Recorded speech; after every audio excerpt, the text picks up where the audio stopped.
सबसे पहले हम फुल स्लीव्स का मेथड बताऊंगी, फॉर्मूला। फुल स्लीव्स हमारी 20-21 जितनी भी लेंथ में आप रखना चाहे उतनी लेंथ में आप रख सकते हैं। सबसे पहले हम यहाँ से स्लीव्स डाउन करेंगे, तो स्लीव्स हमें फुल लेंथ में कितनी डाउन करनी है। आर्मोल हमारा 16 से 20 इंचेस और चेस्ट साइज़ हमारी 32 से 40 इंचेस तक ये फार्मूला आप अप्लाई कर सकते हैं स्लीव्स डाउन करने में। तो यहाँ पर सबसे पहले हम फुल स्लीव्स का मार्क करेंगे, तो फुल स्लीव से हमें 3.5 इंचेस डाउन कर देना है।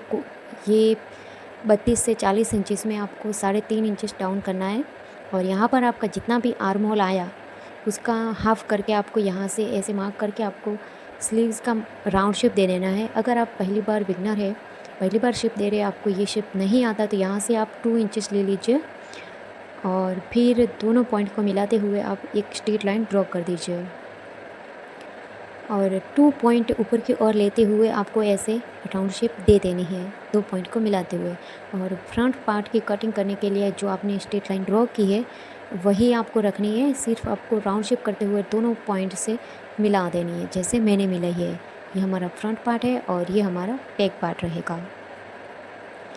और नी लेंथ स्लीव्स में जैसे कि 10 इंचेस 11 इंचेस की स्लीव्स आती है, उसमें आपको यही वाला फार्मूला अप्लाई करना है जो लॉन्ग स्लीव्स में आप अप्लाई करते हैं। और यहाँ से आपको शॉर्ट स्लीव जैसे कि 6 इंचेस की स्लीव्स आप बना रहे हैं, आपको आगे की फोल्डिंग के लिए और ऊपर आर्मोल की स्लीव्स अटैच के लिए आपको अलग से मार्क करना है। और यहाँ से आपको डाउन करना है 3 इंचेस का स्लीव्स डाउन। और वही आपको यहाँ से तो आपको 2 इंचेस ही रखना है 2 फोल्ड की साइड से, और हल्का सा मिलाते हुए आपको ऐसे शेप दे देनी है।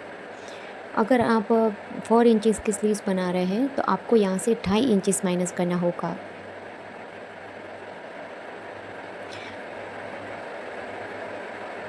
और फिर आपको वही पॉइंट से मिलाते हुए आपको ऐसे हल्की सी शेप देते हुए मिला देना है।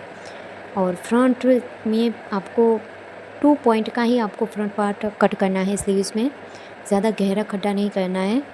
और अगर आप 3 इंचेस की स्लीव्स बना रहे हैं, जैसे कि 3 इंचेस की 2 इंचेस की स्लीव्स, और आगे का सिलाई मार्जिन के लिए आपको अलग से लेना है और ऊपर आर्मोल की स्लीव्स सिलाई के लिए भी 1/2 इंचेस अलग से लेना है।